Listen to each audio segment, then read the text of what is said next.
On the morning of September 11th, 2001, 19 men armed with box cutters, directed by a man on dialysis in a cave fortress halfway around the world, using a satellite phone and a laptop, directed the most sophisticated penetration of the most heavily defended airspace in the world, overpowering the passengers and the military combat-trained pilots on 4 commercial aircraft before flying those planes wildly off course for over an hour without being molested by a single fighter interceptor.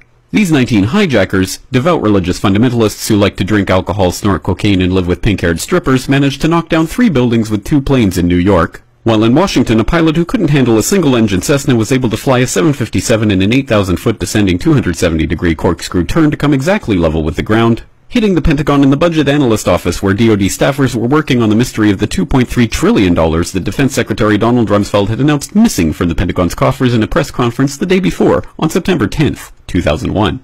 Luckily, the news anchors knew who did it within minutes. Osama bin Laden. The pundits knew within hours. Osama bin Laden. The administration knew within the day. Terrorists who committed these acts and those who harbor them. And the evidence literally fell into the FBI's lap. That a hijacker's passport was found blocks from the World Trade Center crash site, if you can believe that. But for some reason, a bunch of crazy conspiracy theorists demanded an investigation into the greatest attack on American soil in history. That investigation was delayed, underfunded, set up to fail, a conflict of interest, and a cover-up from start to finish. It was based on testimony extracted through torture, the records of which were destroyed.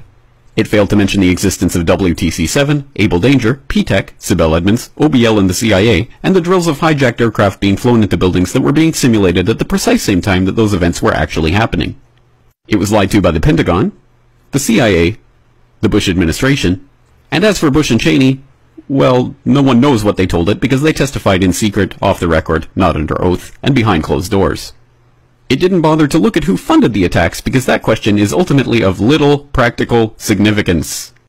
Still, the 9/11 Commission did brilliantly, answering all of the questions the public had, except most of the victims' family members' questions, and pinned blame on all the people responsible, although no one so much as lost their job, determining the attacks were failure of imagination. Because Nobody in our government, at least, and I don't think the prior government that could envision flying airplanes into buildings. Except the Pentagon, FEMA, NORAD, and the NRO.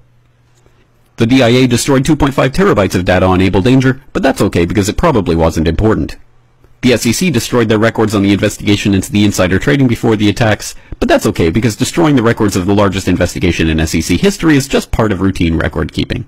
NIST has classified the data that they used for their model of WTC-7's collapse, but that's okay because knowing how they made their model of the collapse would jeopardize public safety.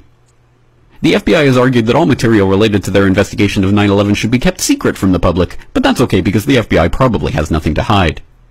This man never existed, nor is anything he had to say worthy of your attention, and if you say otherwise, you are a paranoid conspiracy theorist and deserve to be shunned by all of humanity.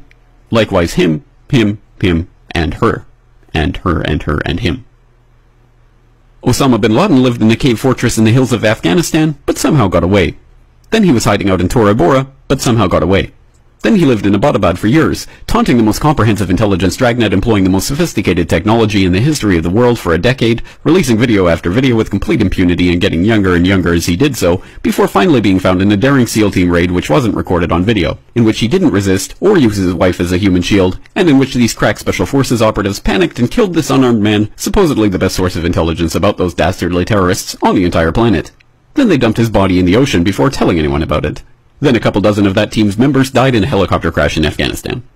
This is the story of 9/11, brought to you by the media which told you the hard truths about His head could be seen to move violently forward. And they took the babies out of incubators. And mobile production facilities.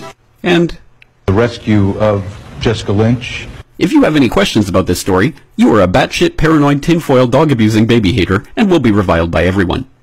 If you love your country and or freedom, happiness, rainbows, rock and roll, puppy dogs, apple pie, and your grandma, you will never ever express doubts about any part of this story to anyone.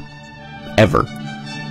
This has been a public service announcement by the Friends of the FBI, CIA, NSA, DIA, SEC, MSM, White House, NIST, and the 9/11 Commission. Because ignorance is strength.